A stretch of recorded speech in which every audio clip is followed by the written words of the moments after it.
하나님을 섬기는 이스라엘 백성들이 우상을 사랑한 결과는 참으로 처참했습니다. 하나님께서 버린다. 그 땅에서 쫓아낸다. 그들을 원수의 손에 붙인다. 이런 식으로 경고하셨습니다. 그리고 실제로 에브라임 지파를 대표로 하고 있는 북이스라엘은 BC 722년에 아수르에 의해서 멸망당하고 맙니다. 나라가 끝장이 나고 맙니다. 회복도 되지 않았습니다. 바벨론 포로로 끌려간 사람들은 남쪽 유다였고, 그들은 그래도 하나님께서 다윗과 맺은 언약으로 인해 70년 동안 포로 생활하고 돌아와 다시 나라를 재건합니다. 하지만 북이스라엘은 끝장이 나고 말았습니다. 역사의 무대에서 모두 사라지고 말았습니다. 사랑하는 교회 여러분, 우리가 읽은 본문에서 왜 하나님께서 이스라엘 백성들을 심판을 하시는데 아이를 배지 못하게 하고 해산을 하지 못하게 하고 또 아이를 기를지라도, 자식을 기를지라도 죽이겠다. 하나님께서 그 저주를 자식과 연관해서 말씀을 하고 있습니까? 이것은 자식을 키워보지 않은 사람은 이 본문의 내용을 절대 이해할 수가 없습니다. 바울 사도라 할지라도 이해할 수가 없습니다. 이 땅에서 결혼을 하고 싶어도, 자식을 낳고 싶어도, 자식을 기르고 싶어도 못하는 사람들이 있습니다. 그럼에도 불구하고 자원에서 그럴 수도 있고, 생물학적으로 문제가 있어서 그럴 수도 있고, 결혼을 하고 싶었는데도 못해서 그럴 수도 있습니다. 그것까지 모두 다 싸잡아서 자식을 못 키운 사람들을 폄하하고 있는 것은 아닙니다. 복음을 위해서 그렇게 할 수 있고, 사정에 의해서 자식을 못 낳을 수도 있습니다. 하지만 자식을 키우는 건 어마어마한 축복입니다. 이 세상에서 자식을 키우는 축복이야말로 가장 큰 축복이라고 저는 여깁니다. 여러분들이 아멘을 안 하시는 거 보니까 목사님이 아직은 어린 자식을 키우기 때문에 그렇지요. 목사님 자식들은 대체적으로 공부도 잘하고 애들이 착해서 그렇지요. 꼭 그 표정인 것 같은데 여러분, 아니에요. 자식을 키움과 동시에 부모가 큽니다. 부모가 자식을 키우지만 자식들이 음으로 양으로 부모를 키웁니다. 때로는 처절한 비애로, 때로는 보람으로, 때로는 슬픔으로, 때로는 기쁨으로 자식이 부모를 키웁니다. 여러분 생각해 보십시오. 우리 엄장로님이나 우리 강대식 집사님 결혼하고 자식이 없이 그냥 살았다고 해봅시다. 그럼 지금처럼 풍성한 삶을 사시겠습니까? 제가 우리 강대식 집사님 처음 봤을 때 40대 중반 딱 될 무렵이었는데 그때도 죄송합니다. 철이 없어서요. 저도 물론 지금도 철이 없는데, 철이 없어서 제 아버지께서, 제 할아버지께서 이름에 철자를 넣어 놓으셔서요. 그래서 저는 일찍부터 철이 있었어요. 그런데 이름에 철이 없는 사람은 자식 때문에 속을 안 끓이면 철이 안 된다니까요. 우리 강 집사님이 얼마나 지금 어른스러워졌고 얼마나 멋진 사람이 되었습니까? 얼마나 온유하고 참 좋은 할아버지 할아버지 하고 막 손주들이 달려드는 거 보십시오. 얼마나 멋집니까? 그 아들 딸이 우리 아버지 생각하면 참 마음이 아프다 하면서 그 강은희 집사님이 눈물 짓는 그런 아버지가 되어 있잖아요. 참 지금 저 연세에 자식 없었으면 서러워서 어떻게 살아요? 박정수 권사님한테 구박받는데 한 끼는 나가서 먹어. 알아서 해결해. 나 교회에서 오늘 기도 모임 하니까 알아서 먹어.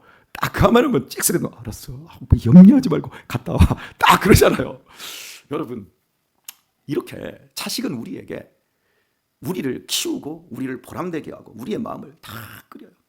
하나님께서 당신의 백성들을 너무나도 분개하셔서 그 자녀들을 버리겠다고 하시면서 왜 하필이면 읽은 말씀처럼 해산함이나 아이뱀이나 잉태함이 없을 것이다. 배지 못하는 태와 젖없는 유방을 줄 것이고, 왜 사랑하는 태의 열매를 죽인다.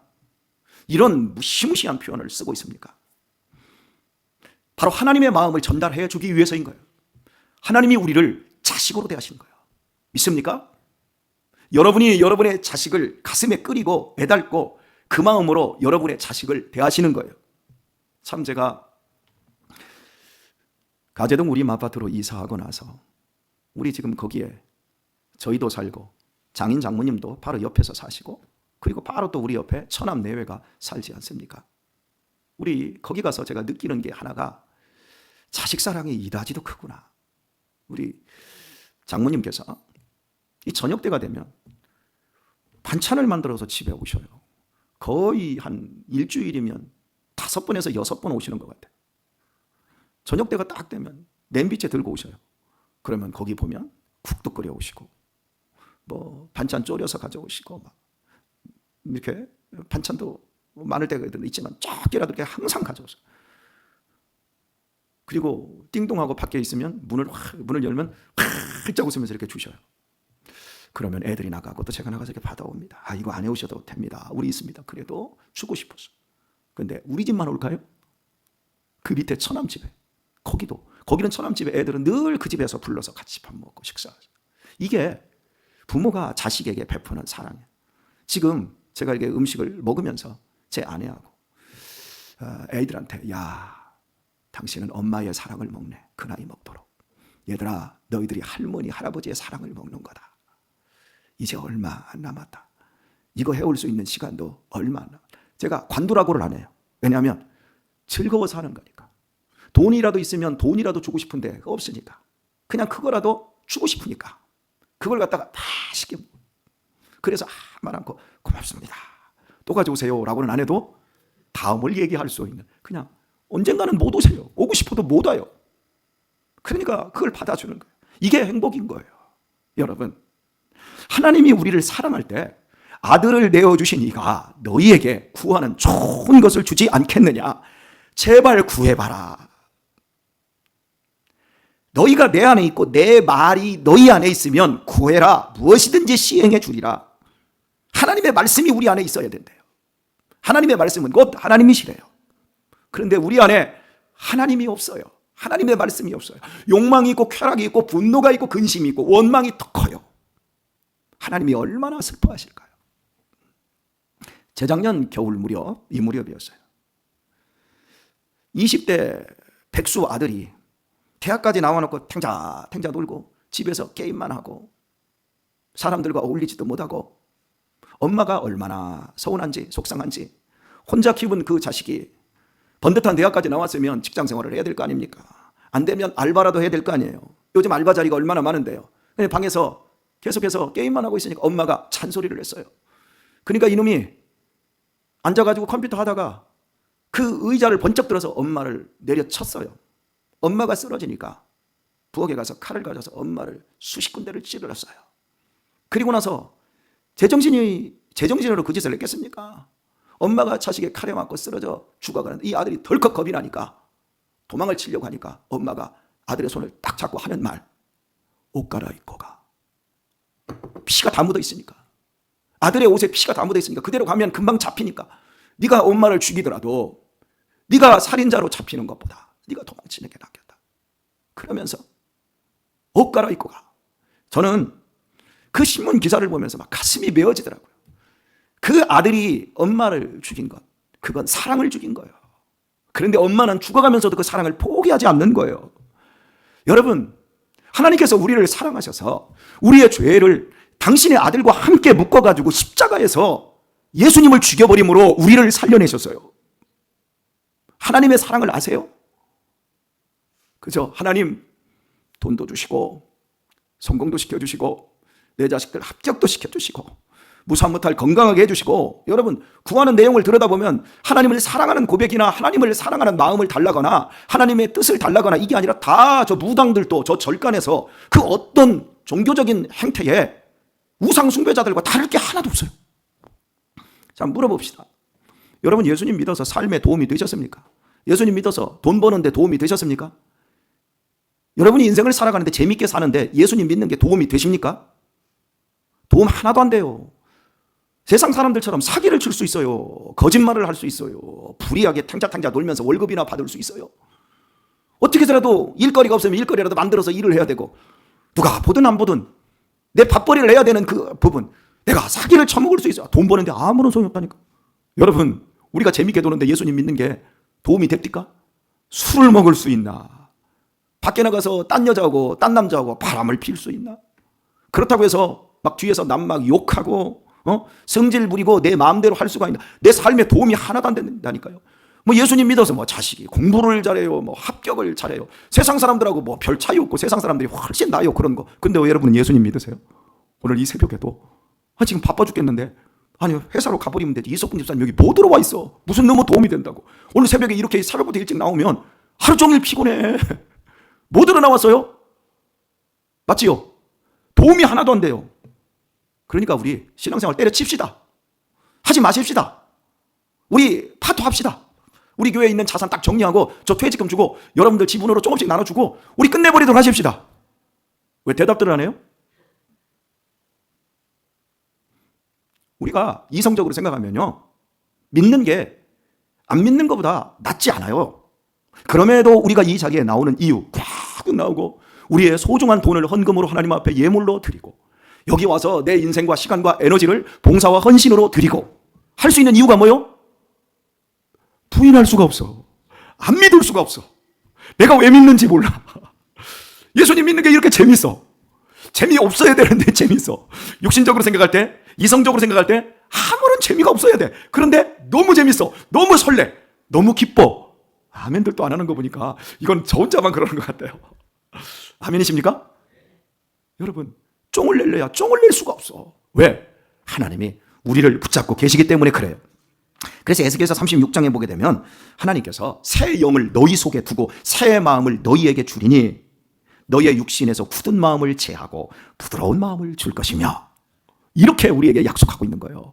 예레미야도 31장에서 우리에게 말씀해요. 내 법을 그들의 마음에 두고 그들의 생각에 기록하리라. 누구의 마음을? 누구의 법을? 당신의 법, 사랑의 법, 당신의 우리를 향한 뜨거운 사랑의 마음, 그 생각을 우리의 마음과 생각에 두신대요.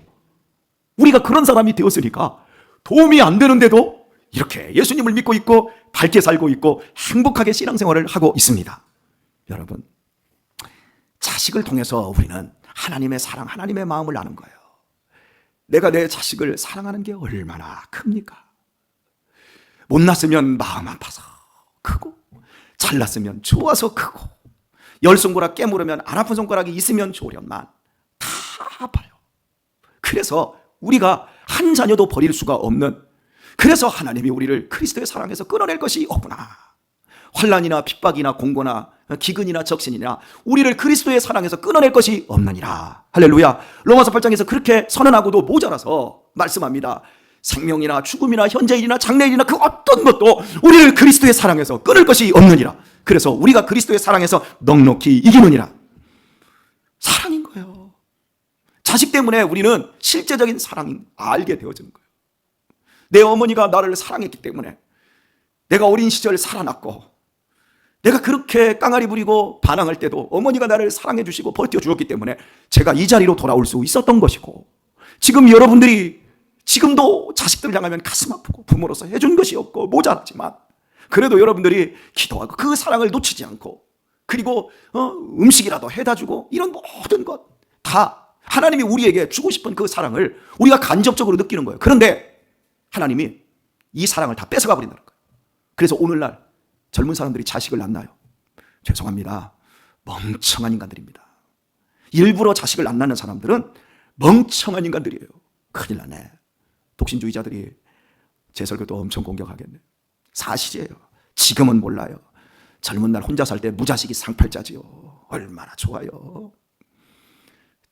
오래도록 처녀처럼 총각처럼 살고, 섹스 파트너 하나 주고 하나 두고, 자기 음욕 채우고 싶을 때 딱 채우고, 나도 고양이 한 마리, 개 한 마리 키우면서 우아하게 멋지게 사는 것 같지요. 나중에 나이 먹어봐요. 자식 없으면, 내가 자식에게 나보다 더, 나를 더 사랑하는 걸 해내보지 못한 사람은 노년으로 가면 갈수록 고독해서 견딜 수가 없는 겁니다. 그러니 혼자 사는 게 상팔자라고 생각하시는 분들, 결혼할 수 있고 자식을 낳을 수 있는 분들은 많이 낳기를 축복합니다. 그게 우리를 살리는 길입니다. 우리를 복되게 하는 길입니다. 하나 낳고 나는 끝났어 하시는 분들도 하나 더 낳으시고요. 둘 낳고, 아이고 둘 너무 많아, 다자녀래. 뭔 다자녀야? 다자녀 아니고 두 자녀요. 그건 최소한 셋은 나야. 옛말에 옛 어르신들이 최소한 셋은 나야 그래야 이게 자식이 뭔 줄 안다 한 것처럼 이렇게 우리 조금씩 나아가야 합니다. 그래야 우리가 하나님의 사랑이 무엇인지를 제대로 알게 되어지는 거예요. 오늘 말씀을 맺도록 하겠습니다. 김수미 씨가 2달 전에 죽지 않았습니까? 그런데 김수미 씨의 간증에 이런 이야기가 있더라고요. 김수미 씨가 시집을 일찍 왔더만요. 그래서 18에 자기 자식을 낳았는데 그때 입덧이 굉장히 심했답니다. 입덧이 너무 심할 때 그 엄마가 담아주는 겉절이가 그리 먹고 싶었대요. 김수미 씨가 군산 사람이잖아요. 음식들 잘하는 엄마를 둔 거죠. 근데 엄마가 해주는 겉절이를 먹고 싶은데 엄마가 일찍 돌아가셔서 친정엄마가 돌아가셔서 겉절이를 못 먹었대요. 그게 평생 한이 되더라는 거예요. 그래서 자기가 이제 엄마가 되고 얘를 낳고 나서 6살이 됐을 때 얘를 앉혀놓고 얘가 알아듣지도 못할 나이인데 이렇게 말했대요. 야, 이 엄마가 네가 나중에 엄마가 될 때 그때 네가 입덧을 하고 그러면 내가 뭐든지 다 해줄게. 네 먹고 싶은 건 내가 다 해줄 거야 하면서 6살짜리 아이를 놓고 그 겉절이 못 먹은 것 때문에 서러워서 엉엉 울면서 그 얘기를 했답니다. 그리고 이 딸이 컸어요. 커가지고 진짜 이제 임신을 해가지고 자기 집에 온 거예요. 자기 집에 와서 엄마 나 국수 말아줘. 엄마 나 갈비 좀 구워줘. 엄마 나 게장 좀 묻혀줘. 뭐 집에 올 때마다 막 이런 그때마다 김수미 씨가 국민 배우로 얼마나 바쁩니까? 연기해야지, 영화 찍어야지. 그렇게 바쁜데도 딸이 집에 온다고 그러면 스케줄 다 정리하고 집에서 갈비 굽고 다 이렇게 해가지고 음식을 먹인대요. 그러면 딸이 엄마 맛있다. 엄마가 해주는 게 이렇게 맛있네. 역시 우리 엄마 최고야. 이러면서 이 딸이 막 칭찬하면서 허겁지겁 이제 사위하고 먹는답니다. 그리고는 먹고 나서 설거지도 안 하고 이놈의 집에 가 설거지도 안 하고 소파에 앉아가지고 늘어진 상태에서 꾸벅꾸벅 좋은데요. 그러면 김수미 씨가 화장실에 들어가서 엉엉 운대요. 왜? 너무 행복해서. 너무 행복해서 엉엉 울었대요. 여러분, 김수미 씨 욕쟁이 할머니였어요. 그런데 그 마음에 하나님의 사랑의 마음, 하나님의 사법, 부드러운 마음 주니까 연기는 욕을 하더라도 다른 사람한테 욕을 거친 욕을 쏟아내더라도 내 새끼에게 주는 그 사람, 내가 헌신하고 내가 봉사하고 내 에너지를 다 쏟아붓고 그거 먹고 싸가지 없이 벌러덩 소파에 누워가지고 자고 있는데 그 모습을 보면서 내 자식 내가 챙긴 것 때문에 너무 좋아서 화장실에서 울고 나오는 것이 몇 번 있었다 그러더라고요. 저는 이 간증 들으면서 하나님이 우리를 이렇게 사랑하세요. 주시고도 기뻐서 사랑해요. 그런데 못 줘서 얼마나 힘들어 하실까요, 하나님이? 여러분의 마음 보세요. 여러분의 마음에 사랑이 가득하지 않나요? 여러분의 마음에 기쁨이 가득하지 않나요? 그런데 왜 그걸 터뜨리지를 않습니까? 여러분, 예수 그리스도의 그 사랑, 우리를 한 대 십자가에 묶어서 우리를 죄에서 건져내시고 우리를 자녀 삼아주신 이 넉넉한 이 사랑을 놓치고 교회 와서 분토하고 봉사하고 율법적으로 그러면서 남 못하는 거, 남 잘하는 것도 흠내고 내가 해야 되는데 남들이 해버리면 시기하고 질투하고 그리고 입 삐죽삐죽 돌아가고 뒤에서 남 험담하고. 여러분, 이런 식의 신앙생활을 한다면 그 신앙생활을 하나님이 얼마나 슬퍼하시겠습니까? 사랑하는 교회 여러분, 누가 뭐래도 우리는 하나님의 사랑에 주목해야 합니다. 하나님의 사랑에 초점을 맞춰야 합니다. 나보다 더 사랑하시는 나의 아버지 하나님, 나에게 주고 싶어서 견딜 수 없는 그 마음 가지고 오늘 이 새벽에도 은혜의 보따리를 지금 가득 우리의 앞에 펼쳐놓고 야 풀어봐라 하면서 고난이라고 하는 절망이라고 하는 보자기로 싸서 우리에게 보내주셨어요. 그거 믿음으로 풀어보래요. 그러면 그 안에서 무엇이 나오겠습니까? 예수님을 보내주신 하나님 아버지를 깊이 생각하십시오. 그리고 그 안에서 여러분의 마음을 두시고, 그리고 남은 생에 제발 자식들 놓치지 마세요. 자식들 지옥의 구렁텅이로 끌려가는 거 그냥 보지 마세요. 가슴에 안아놓고 우리를 포기할 수 없는 그 사랑 베풀어 준 것처럼 여러분의 자녀들, 여러분의 손주들, 여러분의 외손자들 다 가슴에 넣으시고, 그리고 하나님의 그 마음으로 기도하시고 사랑하시고 하나님이 응답해 주실 때까지 좋은 거 주시는 아버지께서 분명히 주시니까 분명히 받는 그날까지 여러분 믿음 안에서 흔들리지 말고 견고하여 더욱 주의 일에 힘쓰는 멋진 성도로 승리할 수 있길 우리 주 예수님의 이름으로 축원합니다.